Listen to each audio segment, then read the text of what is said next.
Ovviamente è uno dei miei argomenti. Per me il Partito Veneti ha sbagliato clamorosamente strategia.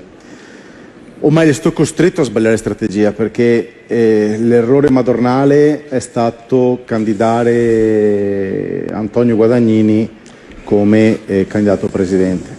Una persona che già 5 anni fa purtroppo abbiamo eletto noi in Consiglio regionale con 54.000 voti, ha tradito il mandato elettorale dopo 3 mesi praticamente, è una persona che di fatto aveva perso la faccia nei confronti degli elettori che rappresentavano l'indipendenza, che era quello che noi portavamo avanti, e questa è la prima cosa. C'erano dei potenziali candidati per il Partito dei Veneti di grandissimo prestigio. Uno su tutti era Roberto Brazzale, che era una persona che, se fosse stato lui il candidato, avrebbe sicuramente convogliato molto più interesse, anche perché è una persona di cultura, una persona esperta. Ce n'era un altro, che era l'avvocato di Santa Lucia di Piave, Riccardo Smuschi, che tutte e due sono venuti in trasmissione da me. Sì, svelo un retroscena. Eravamo arrivati presso il mio ufficio, quindi è tangibile la cosa.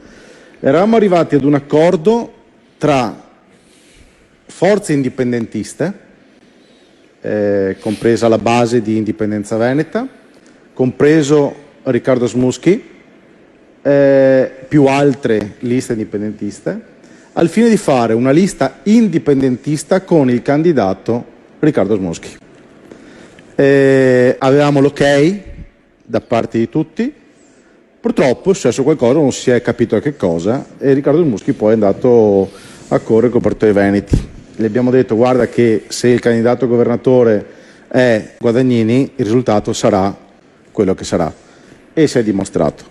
Noi volevamo comunque portare un'istanza diversa, che era quella dell'indipendenza, che ricordo 5 anni fa con i due movimenti aveva preso oltre 100.000 voti, e facciamo così, facciamo finta che i due movimenti che avevano preso 100.000 voti questa volta, grazie al strapotere di Zaia, avrebbero fatto anche la metà, avrebbero fatto 50.000 voti, bene, saremmo stati presenti in Consiglio regionale.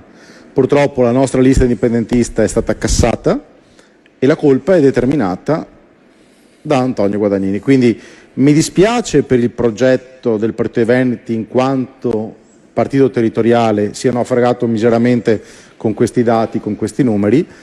Diciamo che se ci saranno delle persone all'interno di quel contenitore che vorranno parlare di indipendenza, parliamone.